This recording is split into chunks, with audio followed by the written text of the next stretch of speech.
Bruce Lee was a world martial arts legend, but he had never tested real street power. When he came to Joe Frazier's gym, he had only one request: teach me real fighting. 3 minutes later, he walked out as a different martial artist. Why? Because for the first time, he had learned more than technique: fighting spirit. Philadelphia, Pennsylvania, November 1974. On North Broad Street, in the heart of the city, on the second floor of a 3-story brick building, sits Joe Frazier's gym. From the outside, it looks like an ordinary building. From the inside, it's a fighting temple created by America's toughest heavyweight champion. When you walk through the door, the first thing that hits you is the smell: sweat, leather gloves, iron weights, and liniment oil all mixed together. The real scent of Philadelphia fighting. The walls are exposed brick. Neon lights hang from the ceiling. The floor is old hardwood, worn down by thousands of training sessions, cracked but solid. This gym wasn't designed for beauty. It was designed for war. The gym is half full, maybe 15 to 20 people. Local boxers, young men, some pro, some just trying to learn. Everyone focused on their own training, heavy bags swaying rhythmically, speed bags dancing under minute-long attacks, the monotonous sound of jump ropes, breathing sounds, trainer commands, the audio landscape of a real gym. Near the ring stands Joe Frazier, 30 years old, 5 feet 11.5 inches, 205 pounds. Just 8 months ago, he beat Muhammad Ali and defended his heavyweight title. Known as Smokin' Joe, his left hook has become legendary, making him one of the most dangerous men in the ring. But here, in his own gym, he's just Joe. A man teaching technique to young fighters, motivating them, giving hope to kids from Philadelphia's streets. Around 3:30, the door opens. The man who walks in makes everyone in the gym stop. 5 feet 7 inches, 140 pounds, black hair, sharp eyes, perfect posture, Bruce Lee. World-famous martial arts legend. He mesmerized the entire world with Enter the Dragon, introduced Kung Fu to the West, became the first Chinese action star in Hollywood. Joe recognizes him, of course. Everyone does. But what's Bruce doing here? In Philadelphia? In a street boxing gym? In the heavyweight champion's training facility? Bruce looks around. With steel-like eyes, he examines every detail: the gym's atmosphere, the equipment, the fighters. This is very different from Hollywood studios. This is real. This is raw. This is authentic. In Hollywood, everything is for show. Here, everything is for war. Joe walks toward him. Handshake, firm, respectful, 2 legends meeting. Bruce Lee, right? Joe's voice is calm but powerful. Philadelphia accent. Yes, Joe Frazier, champion. Bruce's English has an accent but is clear. There's respect in his voice. What brings you here, brother? Joe asks genuinely. No judgment, just curiosity. Bruce looks around again. I want to learn real fighting. This answer stops Joe cold. Bruce Lee, world martial arts legend, is telling him he wants to learn real fighting? What does this mean? Aren't you already a fighter? I've seen your movies. You do incredible things. Bruce shakes his head. Movies, a show, choreography, beautiful technique, but street fighting is different. Real fighting is different. I do beautiful movements, but in reality, in a life-or-death moment, I don't know what happens. Joe understands.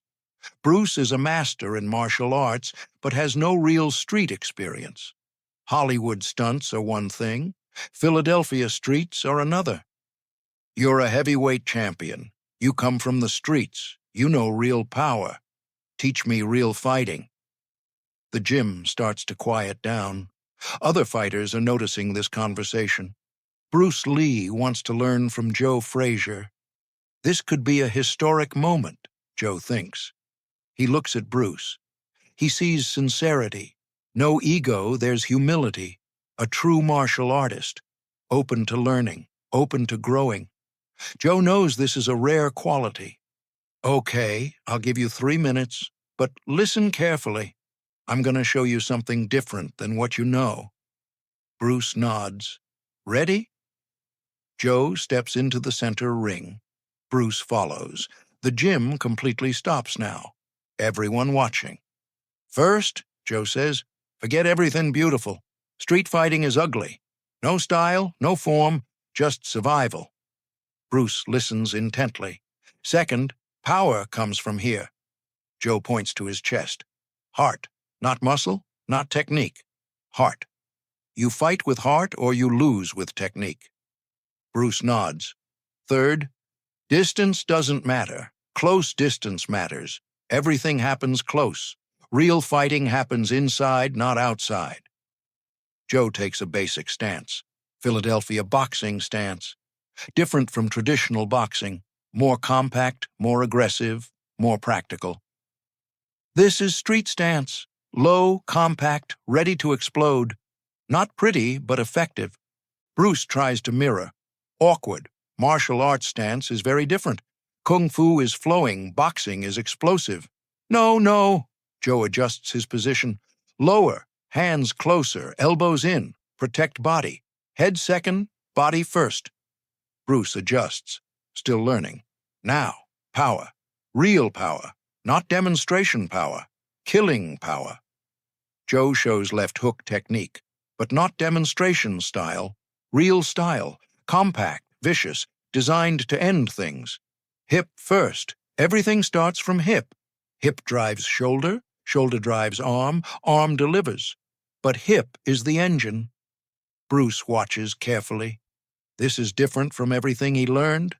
Kung fu power flows, continuous. Boxing power explodes, devastating. Joe demonstrates on heavy bag, single left hook, bag explodes sideways, chain strains, ceiling shakes slightly, raw power. Jesus, someone whispers in the background. Bruce's eyes widen. This power level is different.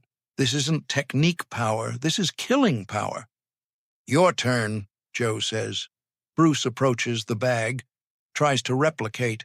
Good technique, but no thunder. Bag moves, but doesn't explode.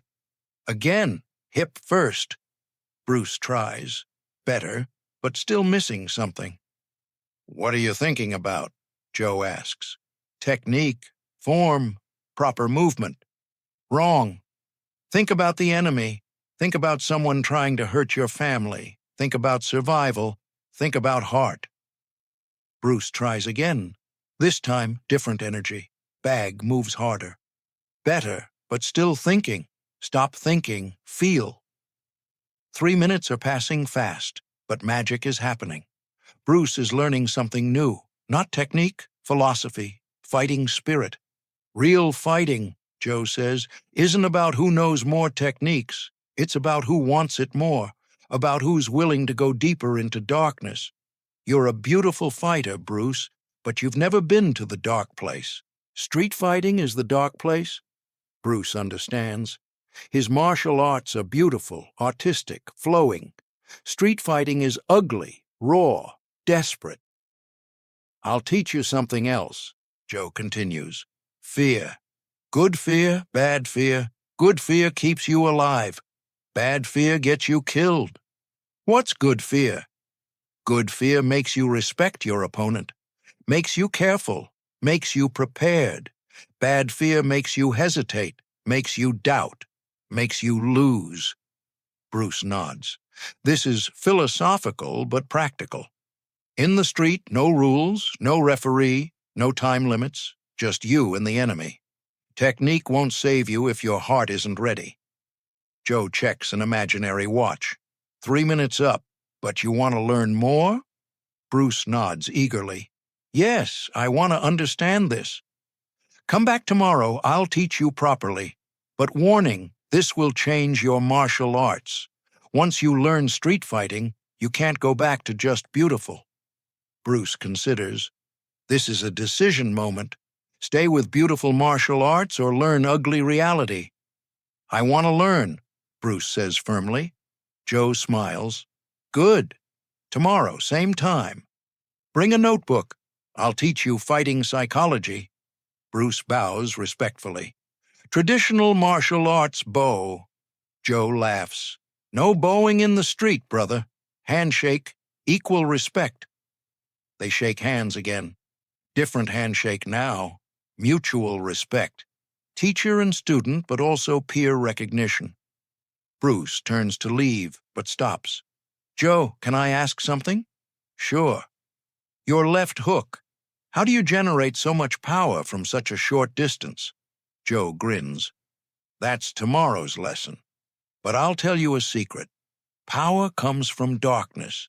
You want real power, you got to go to dark places inside yourself. Find that animal. Find that survivor. Then technique becomes a weapon. Bruce leaves, but his mind is racing. He came here thinking Joe would teach him boxing technique. Instead, Joe is teaching him fighting philosophy. Something deeper than moves. Something about human nature. The next day, Bruce returns, this time with a notebook. Joe is waiting. Today I teach you street psychology, Joe begins. Boxing technique you can learn anywhere. Street psychology, that's rare. They work for an hour. Joe teaches not just punches, but mind games. How to read fear in an opponent's eyes. How to use an opponent's aggression against him. How to stay calm when violence erupts. In the street, Joe explains, the fight starts before the first punch. It starts with eye contact. It starts with body language. The winner is decided before physical contact. Bruce learns. His martial arts background helps him understand, but this knowledge is a new level. You know what your problem is, Bruce? Joe asks after an hour. What? You're too beautiful. Your techniques are too perfect. Street fighting is messy, ugly, desperate. You need to learn ugly. Joe teaches him clinch work, dirty boxing, elbow fighting, heel stomping, headbutts. Things not allowed in tournaments, but essential for survival.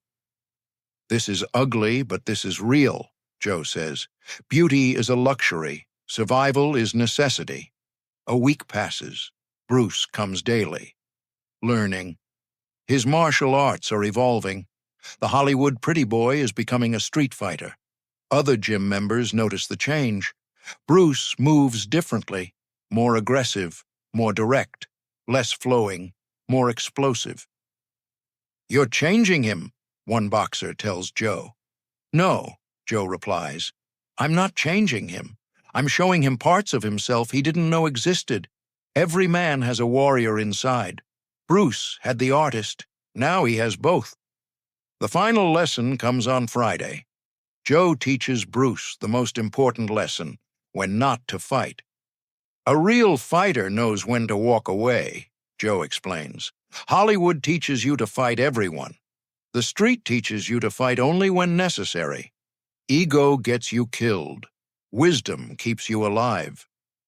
Bruce understands. This isn't about becoming more violent. This is about becoming a more complete fighter, knowing when to use violence and when not to. You're ready now, Joe says after the final lesson. You're still Bruce Lee, martial arts master, but now you're also a street fighter. You have both sides, artist and warrior. Bruce is grateful. How can I repay you? Teach others.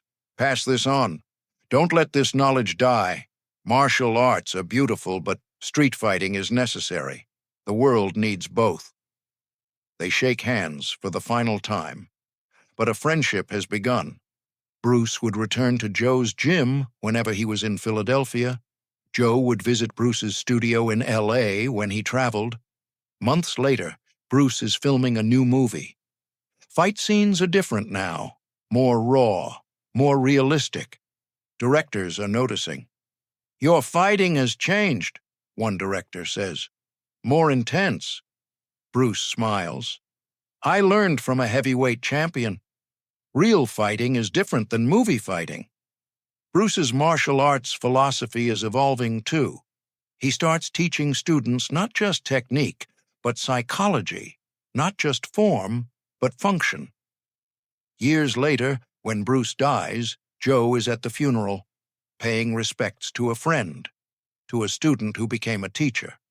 He learned fast, Joe tells a reporter. 3 minutes to understand what takes most people years. That's why he was a legend. But Bruce's influence on Joe was also profound. Joe starts incorporating some Eastern philosophy into his training. Mental discipline, breathing techniques, flow concepts. Bruce taught me fighting isn't just physical, Joe would later say. The mental game is important too. He showed me meditation can make a boxer stronger. Cross-pollination of fighting arts, East meeting West, traditional meeting modern, Hollywood meeting Philadelphia streets. These 3 minutes in 1974 created something new, a hybrid fighting philosophy. Bruce's martial arts gained street effectiveness. Joe's boxing gained mental sophistication. The legacy continues today. MMA, fighters study both Bruce's techniques and Joe's psychology, understanding that a complete fighter needs both beauty and brutality, both art and war. The story of 3 minutes that changed two legends, Bruce Lee learning real fighting, Joe Frazier learning martial arts philosophy, both becoming more complete because of the exchange. In the modern fighting world, this combination is essential. Pure technique isn't enough. Pure aggression isn't enough. You need both. You need the artist and the warrior. You need beauty and the beast. Bruce Lee came to a Philadelphia gym looking for real fighting. He found it, but he also found a friend, a teacher, a brother in arms. Joe Frazier expected to teach a simple boxing lesson. Instead, he taught fighting philosophy and learned Eastern wisdom in return.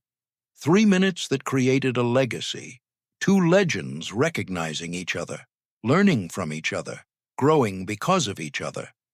Today, when young fighters ask about complete training, old-timers tell this story.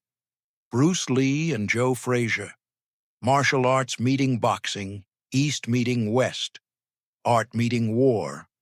The lesson is clear. Greatness recognizes greatness. Real masters never stop learning, and sometimes 3 minutes can change everything. Fighting isn't just about winning. Fighting is about understanding yourself, about finding limits and transcending them, about discovering what you're capable of when everything is at stake. Bruce Lee learned this in a Philadelphia gym. Joe Frazier taught it. Both became greater because of 3 minutes in November 1974. A true story of legends meeting legends, of knowledge shared, of friendship forged in the fire of mutual respect. 3 minutes that proved fighting is a universal language. Technique is secondary, heart is primary, spirit is eternal.